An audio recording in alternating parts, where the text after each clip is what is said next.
global yang semakin tinggi, lalu ada juga ketidakpastian pasar keuangan global akhirnya memberi tekanan nilai tukar di negara emerging market termasuk Indonesia.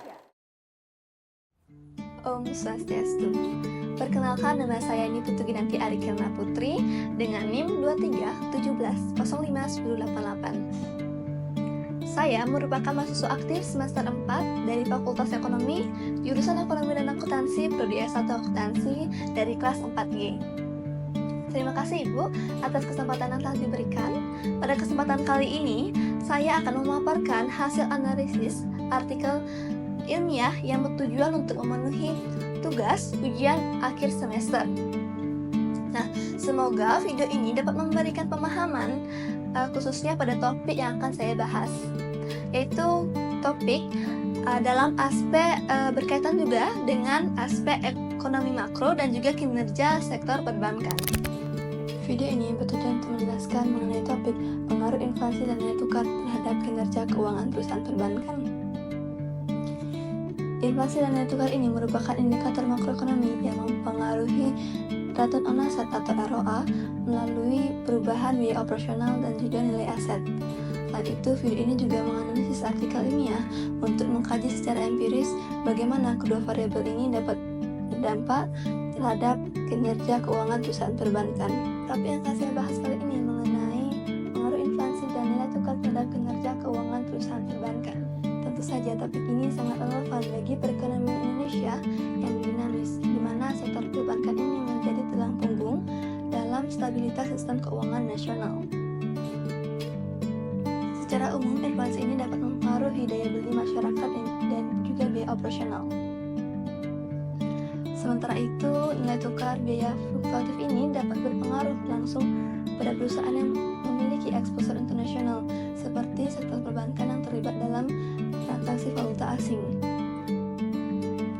Ketika inflasi ini meningkat namun dapat diantisipasi oleh bank, maka biasanya mereka melakukan penyesuaian suku bunga di bank. Hal ini mendorong adanya peningkatan pendapatan. Namun di sisi lain, depresiasi nilai tukar ini seringkali menjadi ancaman. Mengapa demikian? Hal ini dikarenakan depresiasi nilai tukar ini dapat menambah beban utang luar negeri dan juga biaya operasional.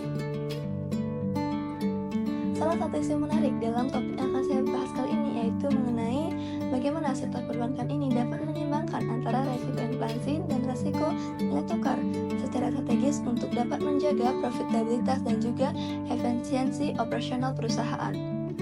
Maka dari itu pentingnya kedua pemahaman ini untuk merumuskan kebijakan manajemen risiko keuangan yang adaptif dan responsif terhadap untuk menghadapi dinamika ekonomi global.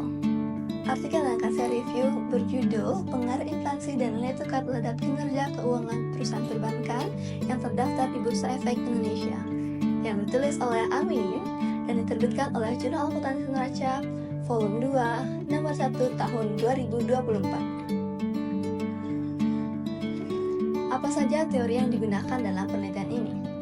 Penelitian ini menggunakan teori ekonomi makro yang berkaitan dengan inflasi dan nilai tukar, serta teori keuangan perusahaan, khususnya pada konsep ROA atau Return on Asset.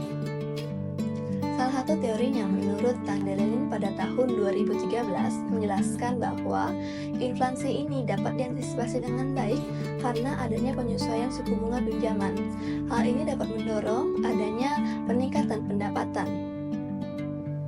Selain itu, teori menurut Salvatore pada tahun 1997 menjelaskan nilai tukar ini mempengaruhi daya saing dan juga profitabilitas, khususnya pada perusahaan yang berkancah atau beroperasi di internasional.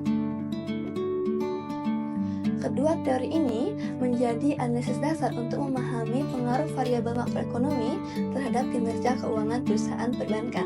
Artikel ini menggunakan metode pendekatan kuantitatif untuk menguji dua hipotesis utama terkait dengan pengaruh variabel makroekonomi terhadap kinerja keuangan perusahaan perbankan. Hipotesis yang pertama menyatakan bahwa inflasi ini berpengaruh positif yang signifikan terhadap kinerja keuangan perusahaan perbankan, khususnya dalam hal profitabilitas yang dihitung melalui ROA atau Return on Asset. Hipotesis kedua menunjukkan bahwa inflasi ini memiliki pengaruh yang negatif terhadap kinerja perusahaan perbankan. Ketidakstabilan nilai tukar, terutama pada depresiasi rupiah ke dolar Amerika, ini dapat meningkatkan risiko kredit dan juga beban operasional. Nah, hal ini juga dapat menekan profitabilitas dari bank tersebut. Penelitian ini menggunakan metode pendekatan kuantitatif dengan data sekunder 114 laporan keuangan perusahaan perbankan milik 38 perusahaan selama periode 2020 hingga 2022. Teknik analisis yang digunakan adalah regrensi linier berganda dan uji asumsi klasik. Variabel dependen adalah kinerja keuangan, sedangkan variabel independen adalah inflasi dan juga nilai tukar.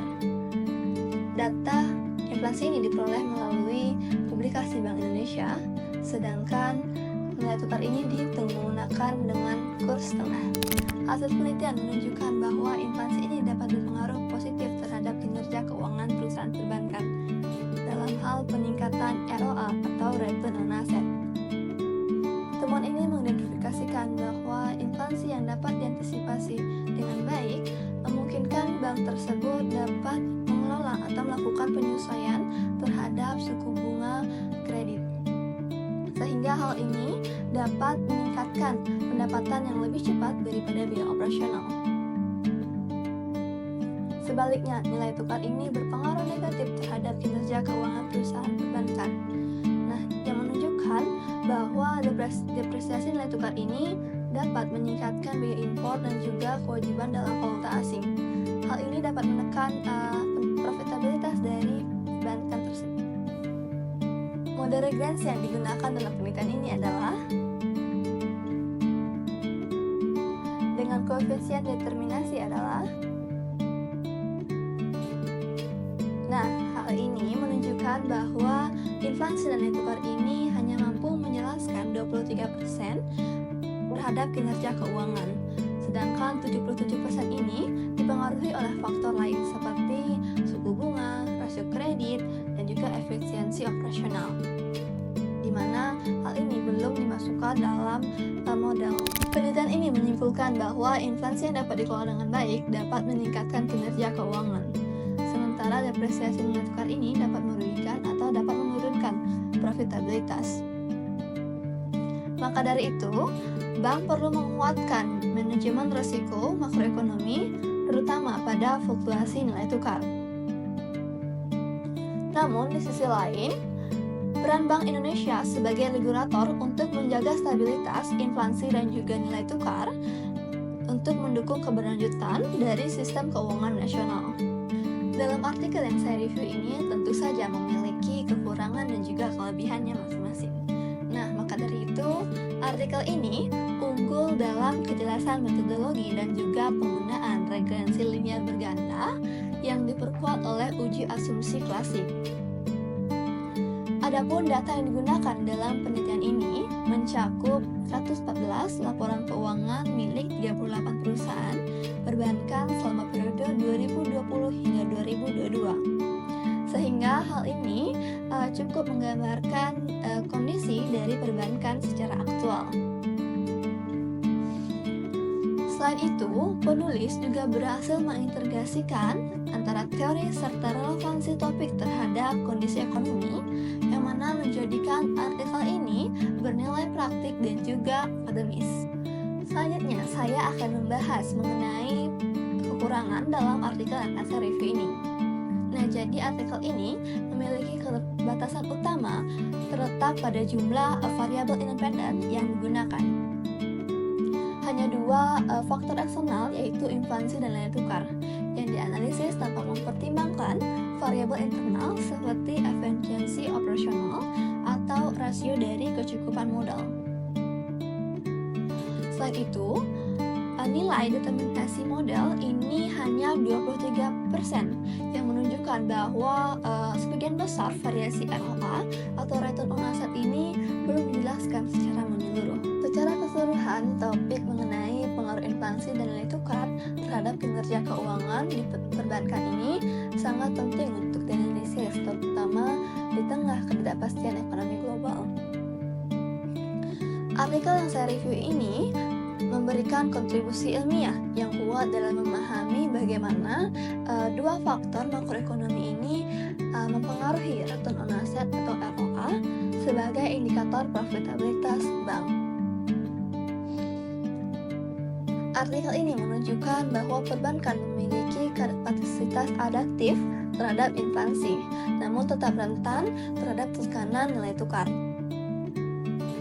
Oleh karena itu, penguatan sistem manajemen risiko makroekonomi ini di sektor perbankan menjadi hal penting atau hal yang krusial. Saya menyimpulkan bahwa artikel ini layak dijadikan referensi akademik dan praktis dalam mengkaji dampak fluktuasi ekonomi terhadap kinerja keuangan perusahaan, khususnya pada sektor perbankan. Sekian pemaparan mengenai analisis artikel review ilmiah yang dapat saya paparkan. Mohon maaf apabila